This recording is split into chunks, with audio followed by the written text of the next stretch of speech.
Bharatiya Janata party ने आज एक और सरप्राइज दिया। सरप्राइज क्या, मीडिया के सर्कलों में भी अजीबोगरीब हलचल है। एक बड़े वरिष्ठ पत्रकार से मेरी बात हो रही थी, उन्होंने भी बताया कि ये उम्मीद के बिल्कुल बरखिलाफ है, क्योंकि हमने सर्कुलेशन में कभी इस नाम को नहीं सुना। ये अलग बात है कि बड़ी इंपॉर्टेंट पोजीशंस पर ये शख्स रहा है, लेकिन ये इन्हें राज्यसभा के लिए नॉमिनेट किया जाएगा ये हमने कभी सोचा भी नहीं था। इंजीनियर गुलाम अली, मैं ये नाम इसलिए बता रहा हूं क्योंकि मेरी पहली मुलाकात इनके साथ जम्मू यूनिवर्सिटी आते हुए एक मैटाडोर में हुई। मैटाडोर भटिंडी की थी और भटिंडी की मैटाडोर में आमतौर पर ये आया जाया करते थे। और मैं बात कर रहा हूं लगभग, आप यूं कहिए कि 2004-5 की मैं बात कर रहा हूं। वहां पर जब मेरी इनके साथ बात हुई तो बातचीत में मुझे महसूस हुआ कि ये व्यक्ति काफी क्रांतिकारी है, लेकिन उसके बाद एक लंबे वक्त तक ये Jammu Kashmir national panthers party में रहे। Jammu JJSF Jammu joint students federation के साथ जुड़े हुए थे। उसके बाद जब भारतीय जनता पार्टी में आए, अमरनाथ आंदोलन के बीच में काम किया और कई जगहों पर काम किया, और आज भारतीय जनता पार्टी ने सरप्राइज दिया और इंजीनियर गुलाम अली को उन्होंने राज्यसभा के लिए नॉमिनेट किया है। सियासी हलकों में भी परेशानी है, सियासी हलकों में जबरदस्त हलचल भी है कि यह नाम कहां से आया, और भारतीय जनता पार्टी का किसी व्यक्ति को आंकने का और चुनने का ये जो तरीका है सबको हैरान कर रहा है। इनके पिता चौधरी मोहम्मदीन अब इस दुनिया में नहीं हैं। उनके सुपुत्र इंजीनियर गुलाम अली ओल्ड भटिंडी के रहने वाले हैं। BE इलेक्ट्रिकल इन्होंने किया है और 1 मार्च 1971 इनकी जन्मतिथि है, यानी 1 मार्च 1971 को इनका जन्म हुआ। शेड्यूल ट्राइब तबका से, गुजर बकरवाल तबका से ताल्लुक रखते हैं। BE किया है उन्होंने। मेन स्ट्रीम पॉलिटिक्स में आने से पहले ये जम्मू जॉइंट स्टूडेंट्स फेडरेशन के साथ भी जुड़े रहे, अलग अलग कैपेसिटीज में वहां पर जुड़े रहे। उसके बाद बहुत सारे आंदोलनों का हिस्सा रहे। जन जागरण यात्रा 2003 में जो हुई उसका हिस्सा रहे, जम्मू चेतना यात्रा का हिस्सा रहे। मेन स्ट्रीम पॉलिटिक्स में Jammu Kashmir national panthers party के साथ इन्होंने शुरुआत की। उसके बाद उन 13 गुज्जर समुदाय के लोगों की हत्या जो आतंकियों ने की थी, उस मामले में भी इन्होंने एक आंदोलन लीड किया और जम्मू बंद में भी शिरकत की। Jammu Kashmir national panthers party के मैंडेट से 2008 में इन्होंने चुनाव भी लड़ा। उसके बाद जब अमरनाथ आंदोलन शुरू हुआ, बहुत सारे प्रोग्राम्स में पार्टिसिपेट किया, और उसके बाद भारतीय जनता पार्टी जब ज्वाइन की, उसके बाद रात दिन भारतीय जनता पार्टी के साथ मेहनत करते रहे। बीजेपी के माइनॉरिटी मोर्चा के सेक्रेटरी रहे, प्रभारी ST माइनॉरिटी मोर्चा, 2 बार state secretary Jammu Kashmir Bharatiya Janata party के, डिस्ट्रिक्ट रामबन के इंचार्ज, JK स्टडी ग्रुप जो कॉन्स्टिट्यूट किया गया था उसके मेंबर रहे, और भारतीय जनता पार्टी के नेशनल प्रेसिडेंट राजनाथ सिंह ने जो JK स्टडी ग्रुप बनाया था उसके साथ जुड़े रहे। उसके अलावा ऑल इंडिया मुस्लिम प्रोग्राम जो जम्मू क्लब में हुआ उसमें भी शामिल थे। ललकार रैली जो 1 दिसंबर 2013 को, जिसे उस समय के गुजरात के मुख्यमंत्री और आज के प्रधानमंत्री नरेंद्र मोदी ने 1 दिसंबर 2013 को MM स्टेडियम में संबोधित किया था, उस रैली को करवाने में, उसके आयोजन में इनका भी रोल था। स्वच्छता अभियान और कई अभियानों में ये शामिल रहे। नेशनल को कन्वीनर मुस्लिम राष्ट्रीय मंच रहे, प्रभारी जम्मू कश्मीर, हिमाचल प्रदेश, पंजाब, और हम हिंदुस्तानी जम्मू कश्मीर हिंदुस्तान का एक मूवमेंट, इस मूवमेंट को भी इन्होंने लीड किया। बहुत कुछ किया। गर्ज ये कि इस समय इंजीनियर गुलाम अली जो हैं अब भारतीय जनता पार्टी की नुमाइंदगी राज्यसभा में करेंगे, और सिर्फ भारतीय जनता पार्टी की नुमाइंदगी नहीं करेंगे बल्कि गुज्जर समुदाय की भी नुमाइंदगी अब राज्यसभा में जम्मू कश्मीर की तरफ से इंजीनियर गुलाम अली करने जा रहे हैं। ये वही राज्यसभा है जहां से गुलाम नबी आजाद आए हैं। आज एक प्रमुख पार्टी के प्रवक्ता, उनसे मेरी बात हुई, उन्होंने मुझे कहा कि गुलाम नबी आजाद को नॉमिनेट किया। मैंने कहा नहीं, अब एक नए गुलाम आए हैं और इन गुलाम का नाम है गुलाम अली। इंजीनियर गुलाम अली गुज्जर समुदाय से ताल्लुक रखते हैं, और मेरी जब उनसे बात हुई उन्होंने मुझे बताया कि मैं धन्यवादी हूं प्रधानमंत्री नरेंद्र मोदी का और केंद्रीय गृह मंत्री अमित शाह का कि उन लोगों ने मेरे कामकाज को, मेरे काम करने के तरीके को सराहा, और सराहने के बाद ये तोहफा जो मुझे मिला है इसके लिए मैं सभी का धन्यवादी हूं। मैं JP नड्डा जो पार्टी के अध्यक्ष हैं उनका भी धन्यवादी हूं, और पार्टी के जो बाकी वरिष्ठ नेता हैं उन सभी का धन्यवाद करता हूं कि उन लोगों ने मुझे इस रिस्पॉन्सिबिलिटी के लिए चुना। मेरे साथ एडवोकेट मोहम्मद जुल्करनैन गुज्जर बकरवाल समुदाय से आते हैं। आइए इन्हीं से जानते हैं कि इंजीनियर गुलाम अली की इस नॉमिनेशन को ये कैसे देखते हैं? जुल्करनैन साहब बहुत बहुत शुक्रिया, बड़ी देर हुई है लेकिन आपने वक्त दिया। मुझे बताइएगा इस नॉमिनेशन को कैसे देखते हैं? सबसे पहले जुनैद साहब, आज हम प्रधानमंत्री मोदी साहब का, अमित शाह साहब का, राजनाथ सिंह साहब का, नड्डा साहब का तहे दिल से शुक्रिया अदा करेंगे। आज वाकया में बहुत मसरत हुई, इस आर्डर को जब ये सर्कुलेट हुआ तो हमने देखकर बेइंतहा खुशी हुई। और मैं पहले ये बात कहूंगा आपको कि जम्मू कश्मीर की जो मेजॉरिटी पॉपुलेशन है उनकी तरफ से शुक्रिया अदा करेंगे, और फिर 35 लाख गुज्जर बकरवाल की तरफ से तहे दिल से, दिल की अहमी गहराइयों से हम भारतीय जनता पार्टी का और जिनके नाम मैंने गिनवाए हैं उनका तहे दिल से शुक्रिया अदा करेंगे कि आज आपने 35 लाख गुज्जर बकरवाल के सर के ऊपर ताज पहनाया है। आज वाकया में मुबारक के मुस्तहिक हैं।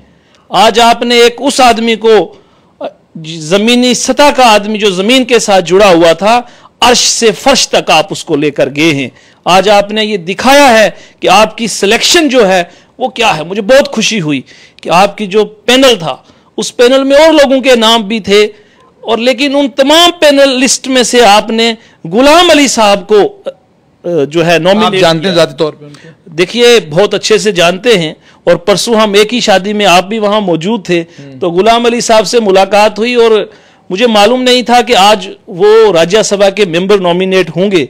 आपको मालूम है कि पूरी शादी में वो किस तरह खुशी के साथ घूम रहे थे, और हमें उन्होंने अपने गले के साथ लगाया और लगभग 2 मिनट उन्होंने गले के साथ लगा के हमें बहुत प्यार दिया। ये तो गुज्जर समुदाय की एक और चीज भी है आप लोगों की कि एक दूसरे के प्रति जो आप लोगों का प्यार है वो तो है ही है, लेकिन एक नेता के तौर पर, एक लीडर के तौर पर आप उनके बारे में क्या कहेंगे? देखिए, आपने उनका प्रोफाइल बता दिया, और इस प्रोफाइल को पूरे प्रॉपर इसको स्क्रूटनाइज किया गया है, इसको चेक किया गया है, इसकी वेरिफिकेशंस हुई हैं, और उस वेरिफिकेशन के बीच में भारतीय जनता पार्टी ने अगर उनको नॉमिनेट किया है तो आप अंदाजा लगा सकते हैं। और जिस तरीके से अभी आप उनके प्रोफाइल की बात कर रहे थे, तो कितनी खुशी की बात है कि एक जमीनी सतह से जुड़ा हुआ एक्टिविस्ट, सरप्राइज था ये, really surprising for all of us, और मुझे लगता है पूरे जम्मू कश्मीर की जनता के लिए भी ये सरप्राइजिंग था कि आज भारतीय जनता पार्टी ने एक जमीनी सतह से एक आम आदमी को, समझ लीजिए कि आप उठाकर आप राज्यसभा में ले गए। अब देखिए, आजाद साहब वहां से आए हैं, हम कह रहे थे कि अब गुलाम नबी आजाद साहब आए हैं, तो आज देखिए गुलाम अली साहब को आप भारतीय जनता पार्टी उठाकर राज्यसभा में ले गई। ये कितनी बड़ी बात है। क्या इस बात को भी आप मानते हैं जुल्करनैन की भारतीय जनता पार्टी के जिन भी लोगों ने इनकी सिलेक्शन की होगी, क्योंकि ना तो ये ज़्यादा लाइमलाइट में थे, मीडिया में भी बहुत कम प्रेजेंस थी इनकी, हालांकि साइजेबल थी, जहां मौका मिलता था बात रखते थे, लेकिन बड़ी खामोशी के साथ चलने वाले आदमी, कभी मुलाकात भी अगर हुई बड़े नरम लहजे में, नरम गुफ्तार, नरम लहजे में बात करने वाले आदमी। और मैंने कभी इनको गुस्से में या आक्रोश में तो कभी नहीं देखा, लेकिन हाँ, इनकी जो पॉलिटिकल एक्टिविटीज़ हैं जब वो शुरू हुई थी जम्मू यूनिवर्सिटी से, मुझे आज भी याद है भटिंडी के मैटाडोर में इनसे मुलाकात होती थी, तो अब वही आज जहन में बार बार पिक्चर आ रही है कि वो मैटाडोर से राज्यसभा तक का सफ़र। यही खूबसूरती है। और जब पॉलिटिक्स में और सियासत के अंदर, मैं आपको सच्ची बात, जब मैं रास्ते में चल रहा था मैं ये सोच रहा था कि क्या ये एक पार्टी ऐसी पार्टी नज़र आने लगी, और आज जिसको हम कहते हैं ना विश्वास, जिसको मोदी साहब हमेशा कहते थे कि सबका साथ और सबका विश्वास, ये वाकया में आज आपने जम्मू कश्मीर की जनता का विश्वास जीत लिया है। आज आपने वाकया में ये दिखा दिया कि आपने गुलाम अली साहब को राज्यसभा का मेंबर नॉमिनेट करके ये दिखा दिया कि आप वाकया में सबका विश्वास भी जीत रहे हैं, और आज आपने जीत कर दिखाया है कि देखिए, खुशी की बात यह है कि आपने जब ये फैसला लिया तो ये फैसला कोई आम फैसला नहीं है, और जिस तरीके से उनकी शख्सियत है गुलाम अली साहब की, आपने बिल्कुल बजा फरमाया जुनैद साहब कि जिस तरीके से उन्होंने काम किया। देखिए, अब वो उनका एक लंबा सफ़र हो गया था अपनी ज़िंदगी का, और आज हमारे पास मरहूम प्रोफेसर भीम सिंह साहब नहीं हैं।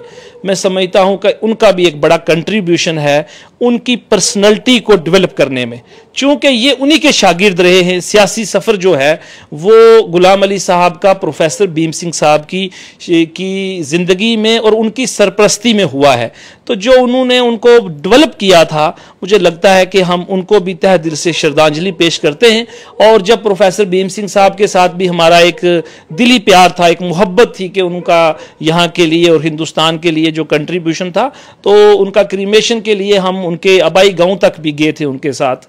तो मुझे लगता है कि आज उनकी आत्मा को भी इस बात की ज़रूर खुशी होगी कि मेरा एक शागिर्द आज चाहे वो ये भारतीय जनता पार्टी में चले गए, लेकिन उसकी बेसमेंट जो तैयार की थी, और उसके बाद जब से गुलाम अली साहब ने ये साबित किया कि मैं भारतीय जनता पार्टी को ये साबित करके दिखाया कि मैं आपके साथ कितना लॉयल हूं और मैं जो राजनीति भारतीय जनता पार्टी की है उसके मुताबिक अपने आप को चला के वाकया में साबित किया है, इसलिए आज उनकी ये सिलेक्शन हुई है। आपने सिलेक्शन की बात की, थोड़ा सा आपको याद कराना चाहूंगा, वहीं पर गुजर बकरवाल समुदाय की एक लड़ाई भी चल रही है।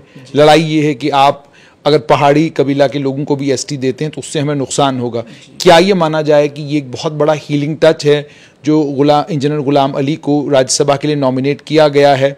अगर इसके बाद अब पहाड़ियों को लेकर कोई एसटी का फैसला आता है तो उस पर आप लोगों का क्या रद्द-ए-अमल रहेगा? देखिए जुनैद साहब, ये मेरा इंडिविजुअल फैसला नहीं है, लेकिन जम्मू कश्मीर का 35 लाख गुज्जर, मैं बिल्कुल आपको साफ कहूंगा, वाजिया कहूंगा, इसमें कोई शक नहीं है कि भारतीय जनता पार्टी ने जो जम्मू कश्मीर के गुजरों के लिए किया है, जो बकरवालों के लिए किया है, यानी कि एसटी कम्युनिटी के लिए किया है, ये 70 साल में यहां पर नहीं हुआ। मैं गिनवाना चाहूंगा, यहां फॉरेस्ट राइट एक्ट की इंप्लीमेंटेशन नहीं हुई थी, यहां SC ST एट्रोसिटीज एक्ट की इंप्लीमेंटेशन नहीं हुई थी, यहां जो हम पॉलिटिकल रिजर्वेशन की बात करते थे, क्योंकि मैं पिछली बार जब हमारे अमित शाह साहब प्रेसिडेंट थे भारतीय जनता पार्टी के, तो हम दिल्ली में उनसे मिले, हम राजनाथ सिंह साहब से भी मिले और बाकी बहुत सारे लोगों से हम दिल्ली में मिले जब पिछली सरकार होती थी, जब हमारे होम मिनिस्टर यहाँ पर राजनाथ सिंह साहब थे। तो हमने उनसे ये गुजारिश की कि ये जो चीज़ें मैं आपको गिनवा रहा हूँ, फॉरेस्ट राइट एक्ट को इंप्लीमेंट कीजिए, SC ST एट्रोसिटीज एक्ट को लाइए, पॉलिटिकल रिजर्वेशन पूरे हिंदुस्तान में थी मगर जम्मू कश्मीर में नहीं थी, हम कह रहे थे जम्मू कश्मीर में भी लागू कीजिए। तो जुनैद साहब, आज जो लोग हमारी कम्युनिटी से 39 हमारे DDC मेंबर हैं और बहुत सारी डिस्ट्रिक्ट्स के अंदर हमारे DDC चेयरमैन हैं, तो वो लोगों को तभी अपॉर्चुनिटी मिली क्योंकि उनको पॉलिटिकल रिजर्वेशन दी, वरना शायद उनको कोई बनने देता। लेकिन क्या आज गुलाम अली साहब को जो बनाकर उन्होंने भी ये एक बहुत बड़ी पहल की है और मुझे लगता है कि 35 लाख गुजरों के अंदर इस वक्त एक बहुत बड़ी खुशी का मकाम है, एक खुशी की लहर जो है वो चल। आपको यह है कि बीजेपी ने उन्हें नॉमिनेट किया, लेकिन जैसे मैंने आपको पूछा कि एसटी को लेकर, पहाड़ी तबके को एसटी को लेकर आपका इस वक्त मौकिफ क्या है पूरी कम्युनिटी का? देखिए, जो कम्युनिटी का स्टैंड है मैं आपसे वो जरूर शेयर करना चाहूंगा।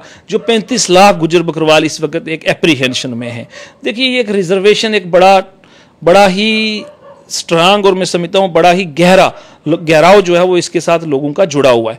35 लाख गुजर बकरवाल ये चीज मानने के लिए तैयार नहीं कि आप किसी और कास्ट को यहां पर इंक्लूड करो। जो मेरे पास इनपुट्स हैं, जो पब्लिक डोमेन से मेरे पास चीजें पहुंच रही हैं, मैं आपके साथ शेयर कर रहा हूं। सब लोग गुजर बकरवाल ये कह रहे हैं कि ऐसा नहीं होना चाहिए, सिवाय एसटी में इंक्लूड करने के अलावा अगर ओबीसी में आप इंक्लूड करते हैं, पहाड़ी स्पीकिंग पीपल की रिजर्वेशन को आप इसको और बढ़ोतरी देते हैं तो कोई ऑब्जेक्शन नहीं। लेकिन गुजर बकरवाल समुदाय जो है वो 35 लाख ये एक बात ये कहता है कि एक नॉन ट्राइबल्स को आप ट्राइबल्स में अगर इंक्लूड करेंगे तो मुझे लगता है कि फिर से ये लोग नाराज हो सकते हैं। ये लोगों के अंदर बहुत बड़ी, क्योंकि इसकी ही बिना के ऊपर जो इकोनॉमिकली, सोशली, एजुकेशनली बैकवर्डनेस थी, उस चीज से ये लोग थोड़े थोड़े ऊपर उठे हैं। लेकिन ये क्लियर स्टैंड है इन 35 लाख गुजर बकरवालों का कि अगर ऐसा होता है तो मुझे लगता है ये इस कौम को जो है दुख पहुंचेगा, क्योंकि ये 10% रिजर्वेशन एंजॉय कर रहे हैं। देखिए, बहुत सारे और पैरामीटर्स ऑफ रिजर्वेशन हैं। हमारे पास 40% रिजर्वेशन है, जिसमें RBA है, OBC है, ALC है, तो ये सारी रिजर्वेशन हमारे लोग एंजॉय कर रहे हैं। तो उसके बाद 50% ओपन में कौन रहेगा? देखिए जुनैद साहब, अगर हम सब लोगों को रिजर्वेशन दे देंगे तो फिर ओपन 50% रिजर्वेशन को कौन एंजॉय करेगा? यानी कि 40% रिजर्वेशन जो मैंने डिफरेंट हेड्स आपको बताए हैं, उसके अलावा जो 50% ओपन है, यानी कि 90% रिजर्वेशन बाकी लोग एंजॉय करते हैं। लेकिन 10% सिर्फ 35 लाख गुजर बकरवाल प्लस उनके साथ गद्दी और सिप्पी को आप जोड़िए, बाकी लोगों को जोड़िए, तो ये लगभग 50 लाख की पॉपुलेशन जम्मू कश्मीर के अंदर सिर्फ 10% रिजर्वेशन को एंजॉय करती है। यानी साफ तौर पर आपका ये कहना है कि एसटी पर जो है कोई कॉम्प्रोमाइज नहीं होगा। ये इस बात के लिए ये मेरा कहना नहीं है, ये आप जो लोग देख रहे हैं हमारी कौम का, जो लोग नहीं बोल रहे, शायद उनकी पॉलिटिकल परेशानियां भी हो सकती हैं, लेकिन इन जनरल हम अगर बात करें तो 35 लाख गुज्जर जो है इस बात से इनकार कर रहा है कि ऐसा नहीं होना चाहिए। ये हमारे साथ अगर ऐसा कुछ होता है तो ये बड़ा इनजस्टिस होगा। और लोग ये मानते हैं कि जो भी अखबारों में आ रहा है, जो भी सोशल मीडिया में आ रहा है, ये एक प्रोपोगंडा हो सकता है लोगों को आपस में तोड़ने का, लेकिन ऐसा सरकार नहीं करेगी, क्योंकि लोगों का विश्वास आज और बढ़ गया है।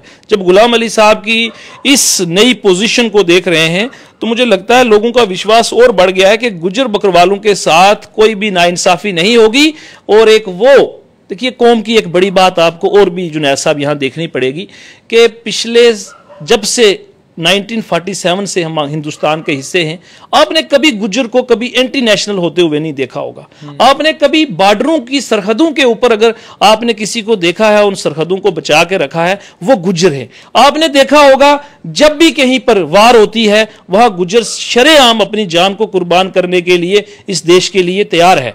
इस देश के लिए, इस जम्मू कश्मीर को अगर किसी ने बचा के रखा वो गुज्जर हैं। जंगलों को अगर किसी ने बचा के रखा, आज हमारे पास आप देख लीजिए कितना बड़ा जंगल का जरखेज जंगल जो है वो किसने बचा के रखा, वो गुज्जर बकरवालों ने बचा के रखा। तो जो कंट्रीब्यूशन है towards nation and towards this UT of Jammu and Kashmir, इसको भी हम कहीं साइडलाइन नहीं कर सकते। तो इन तमाम चीज़ों को कंसिडरेशन में रखते हुए जो फैसला आज लिया गया है, इसके लिए मैं एक बार आपके माध्यम से फिर से गवर्नमेंट ऑफ इंडिया और ख़ास करके हमारे प्रधानमंत्री मोदी साहब का, अमित शाह साहब का, नड्डा साहब का, राजनाथ साहब का, और जिस पैनल ने इनको खास करके सिलेक्शन लिस्ट में लेकर यहाँ से वहाँ तक गए हैं, उनका तहे दिल से शुक्रिया अदा करते हैं कि वाकया में आपने आज ये महसूस होता है जुनैद साहब कि कल जुनैद साहब भी राज्यसभा के मेंबर बन सकते हैं। अगर आज गुलाम अली साहब बने हैं तो जो आपका काम है उसकी कोई उसको रिकॉग्नाइज करता है। सबसे बड़ी बात है कि उस काम को आज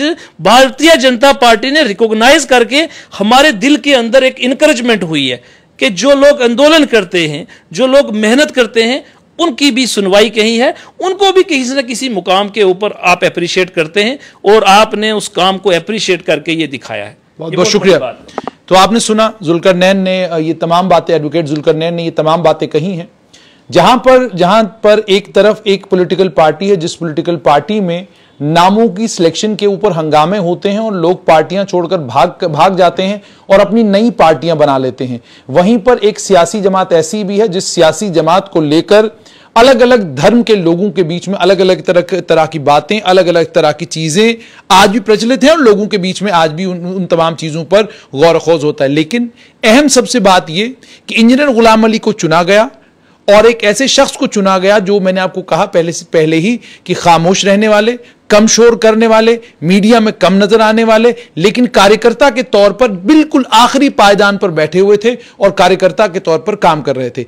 पार्टी ने इसको रिकॉग्नाइज किया और जैसे जुल्करनैन ने कहा कि बहुत बड़ा समुदाय है गुज्जर बकरवाल समुदाय, उसको रिकॉग्नाइज करते हुए इंजीनियर गुलाम अली को राज्यसभा के लिए नॉमिनेट किया है। और दूसरी एक अहम बात यह, मैं तो पत्रकार ही रहूंगा, लेकिन आने वाले कल में कभी भी हो सकता है आपको जुल्करनैन भी कहीं भारतीय जनता पार्टी में नजर आए या राज्यसभा के लिए नॉमिनेट हुए तो हम इन्हें उसके लिए भी मुबारकबाद देंगे। लेकिन फिलहाल इंजीनियर गुलाम अली को स्ट्रेट लाइन की तरफ से बहुत बहुत मुबारकबाद। उम्मीद और तवक्का ये कि राज्यसभा में जाकर वो ये नहीं भूलेंगे कि वो गुज्जर बकरवाल समुदाय से आते हैं और इस समुदाय की फॉरेस्ट राइट्स एक्ट के लागू होने के बावजूद, SC/ST एट्रोसिटीज एक्ट के लागू होने के बावजूद बहुत सारी दिक्कतें और परेशानियां हैं। उन दिक्कतों और परेशानियों को अब राज्यसभा में हाईलाइट करना है। जम्मू कश्मीर के लोगों की परेशानियां हैं, जम्मू संभाग के लोगों की परेशानियां हैं, ये जिम्मेदारी अब उनके कांधों पर है कि वो राज्यसभा के मेंबर बनने के बाद ये ना भूलें कि वो कहां से आते हैं, किस समुदाय से आते हैं और उनकी रिस्पॉन्सिबिलिटीज अपने समुदाय के तई और अपने